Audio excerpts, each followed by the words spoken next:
The historian Yuval Noah Harari suggests that money functions as a shared hallucination. A dollar bill is paper and Bitcoin is code, but they carry value because we all agree to believe that everyone else believes they are valuable. It is a collective circle of faith.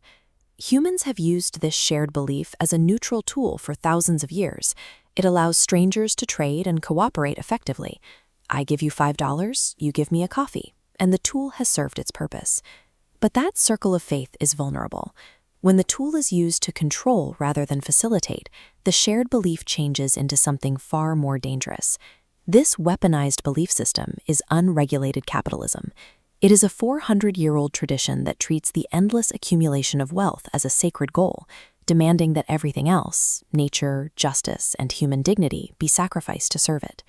Under this system, simply making enough to live is a failure. The only metric that matters is more. Profit is treated as a holy requirement, taking precedence over the well-being of people and the planet.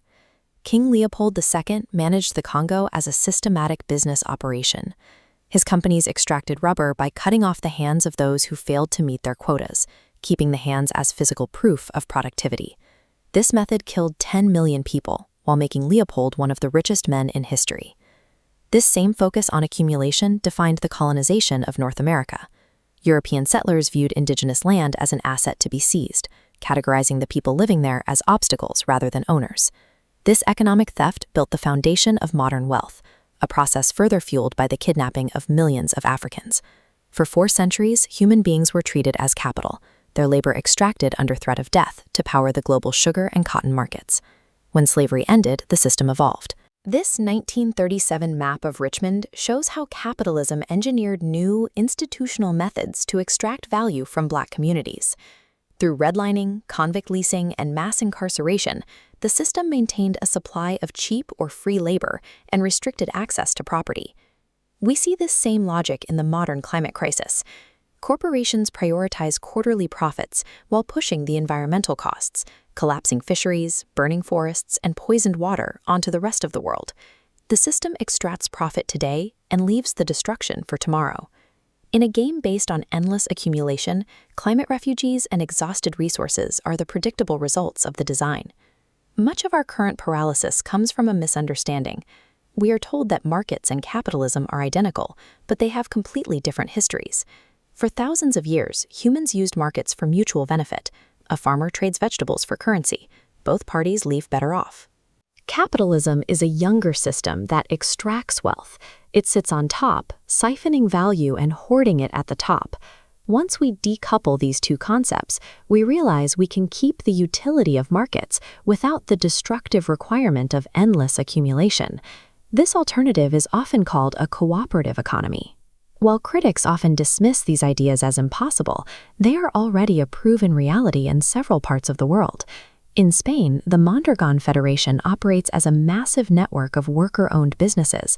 They produce everything from heavy machinery to kitchen appliances without billionaire owners or external shareholders. In a worker cooperative, the employees own their labor. They vote democratically on company policy and share in the profits they create together.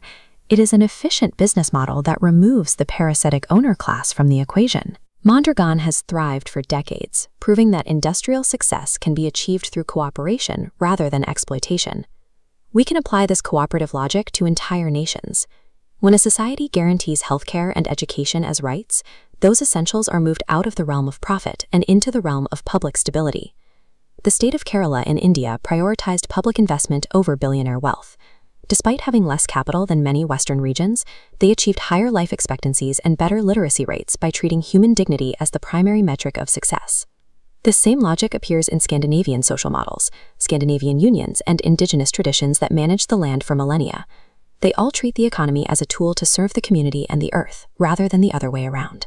These models provide concrete evidence that we can design an economy where human needs are sacred, rather than the balance sheets of a few individuals. If these alternatives work, we have to ask why they are so aggressively suppressed. When workers organize to demand a larger share of the value they create, capital owners often abandon democracy. They turn to state violence to protect their private wealth. In the 20s and 30s, German and Italian industrialists were terrified that workers would seize their factories. To prevent this, they funded fascist leaders who promised to crush labor movements and protect elite accumulation at any cost. Fascism acts as the ultimate enforcement mechanism for capitalism. It uses violence to protect its rules once the public has lost faith in the game. We are back where we started.